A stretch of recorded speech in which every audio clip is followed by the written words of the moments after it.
It's time to start making a character model.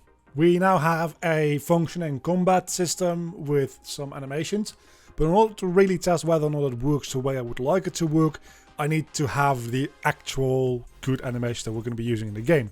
But in order for those animations to be in the game, I need a character model to be in the game. But in order for a character model to be made, I need to know the visual style of the game. So I've done a lot of thinking over the last week, because I've just been jumping into this like, I'm going to make an action RPG. But an action RPG can mean anything from Dark Souls to Kingdom Hearts. If you really want to go at the very other end of the spectrum from Dark Souls, I suppose you have Dynasty Warriors and stuff like that, which technically is also action RPG. More of that hack and slash feel. And that's really where I'm leaning towards for gameplay. For visual style, I think we're actually going to go towards that Dark Souls side. Not necessarily the realism of it, because Dark Souls has a very realistic art style.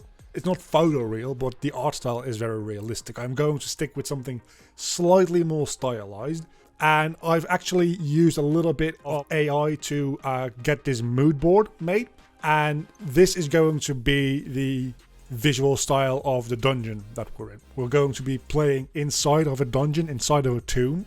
And inside of that, the entire game is going to take. So the only natural light coming in is going to come through things like this and this, which are skylights.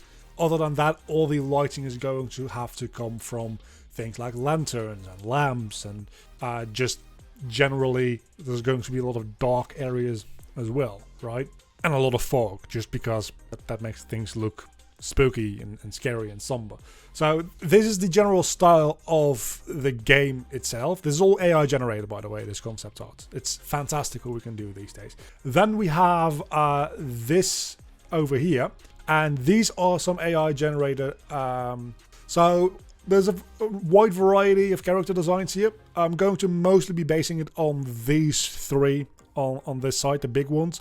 Though I also like this one over here, and I really like this one as well. It's probably going to be mostly a mix between this one and this one. I like this one, but I don't think it's actually going to end up being too useful. I probably will end up using this more so for an enemy. And a lot of these designs that you're seeing over here might end up being enemies as well.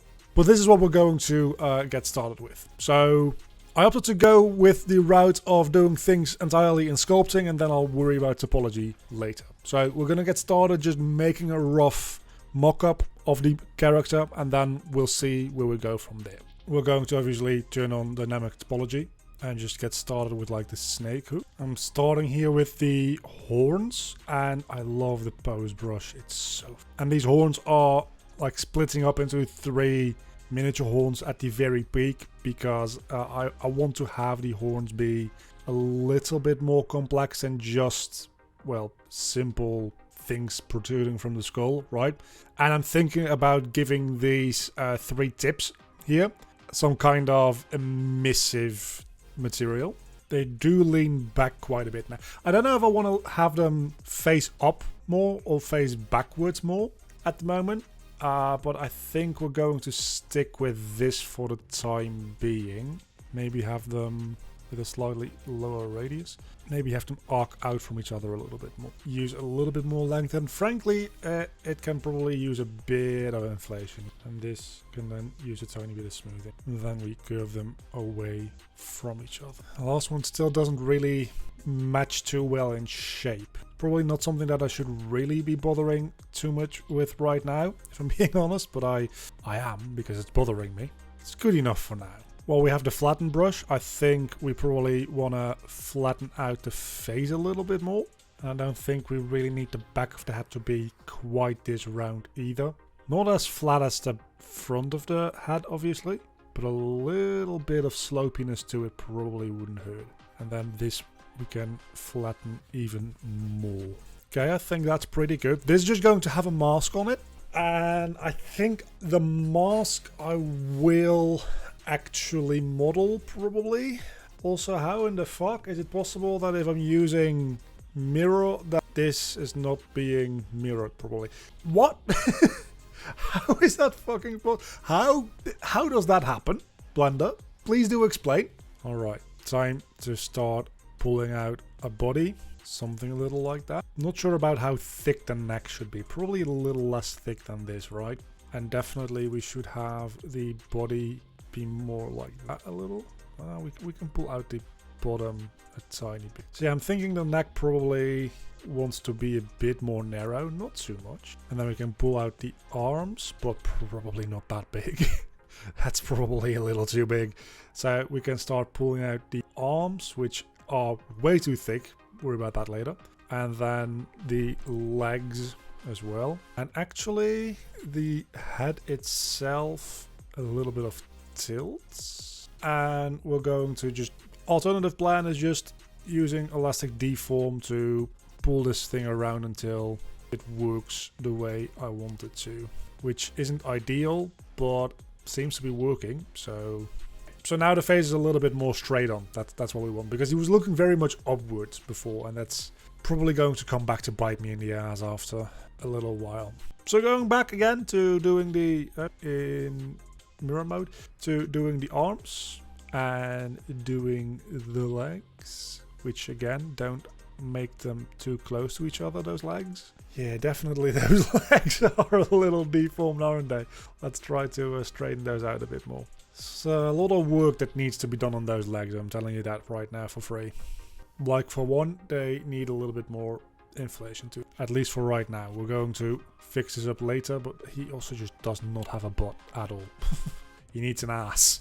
I think that's mostly what is creating issues here. Ooh, he's got a booty now. Maybe just smooth things out a little around here. Okay, that's a little bit more like it. And then we can start... I actually don't dislike how this is going so far. This is actually going relatively well. He's going to need feet though. He's going to have hands, but he's not going to have fingers, because fingers and hands in general are the fucking worst to make. So he's going to have probably just like, I don't know, I might actually not give him hands. I might keep him with like these little stumps and just put the weapons in there. But if I'm not giving him hands, maybe I don't need to give him feet either. Maybe this works without feet, which would be, I don't know, feet really do make walking animations more complex on one hand, I'll give you that. But they also sell the idea that the character is actually walking on the ground a lot better, because you can see the feet bending a little bit. If you just have these stumps like this, you don't really get that same effect. So I'm not entirely sure. What I am relatively certain about though is that we're going to need a longer arm. That might be a bit too long.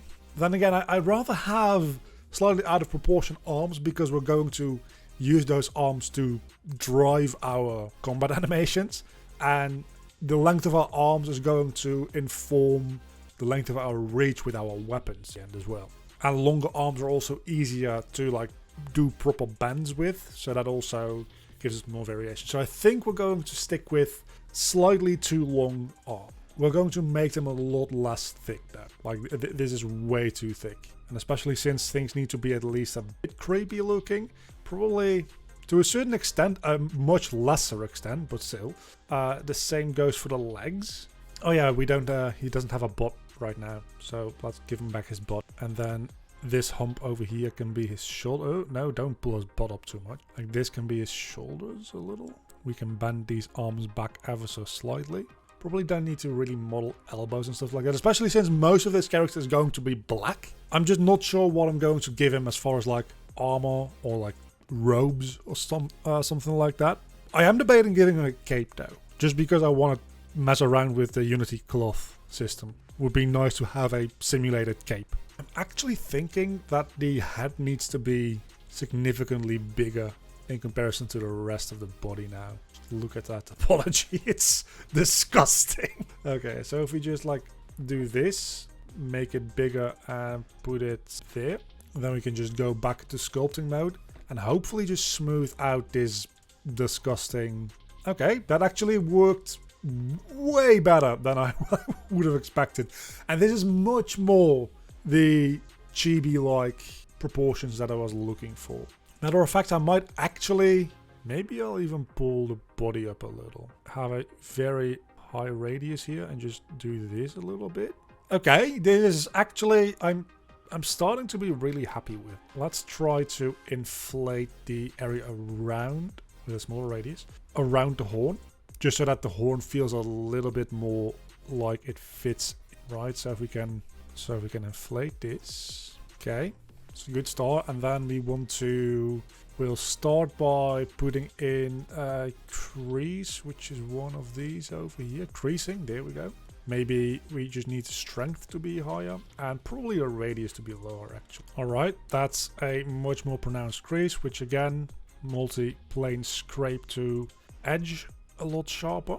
And then use a smoothing on this bumping over here to make a little, well, smoother, obviously.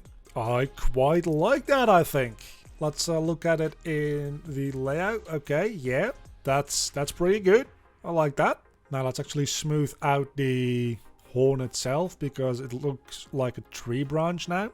And it needs to be more like a, well, like a horn. So like it's made of bone.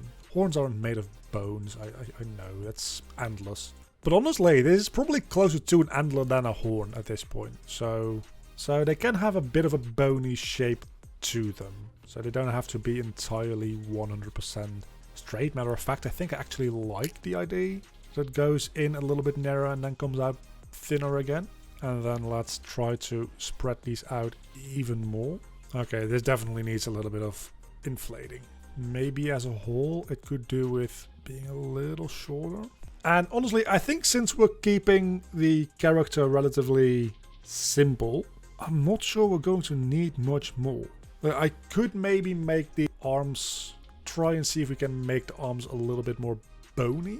That might be nice. Looking at the references I have. It's not going to be a, like high detail bone, but maybe the illusion of like his skin being really tight around his bones would be nice. So then we can do the same here. Be careful that his knee still exists though. So maybe lower the radius slightly. The issue with that is that his body doesn't really reflect that much, right? So his body would need to be a fair bit skinnier as well. Don't know if I'll like that. So let's just look at him in layout mode right now. Aside from the obvious like seam that we have, but we'll take care of that later.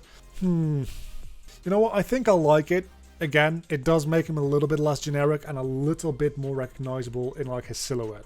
Because now we have this bony-like structure. His shoulder seems to be a little bit offset away from his body though with this. So let's see if we can maybe change that around a little. And maybe move his knee up and out a little. Give him a bit more of a hip. Might be a good thing. I think I like this.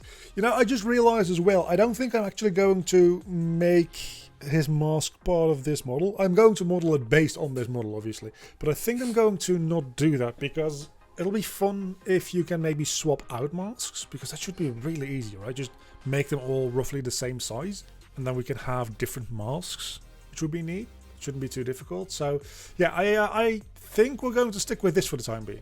I'm not going to texture him.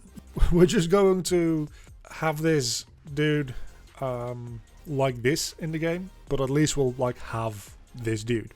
And that's our character. Let's rig him up. So let's add our armature, basic human shape, and then obviously we want these feet to be lining up with floor. Viewport display in front, and let's get rigging. So this is all out of whack. This needs to be all the way down here. This is the knee, so that needs to be here. This doesn't really matter because it's just a foot, but I don't really have a foot. It's the thing. Now I don't know if I can just delete that or not. I'm gonna go ahead and say probably just don't do that. Take the hips all the way down. Then these bones seem pretty decent. This one all the way up there. So neck bone seems about right. This entire setup needs to be rotated a bit. Shoulder goes about there, elbow about there, and wrist about there, and then the tip of the hand to there.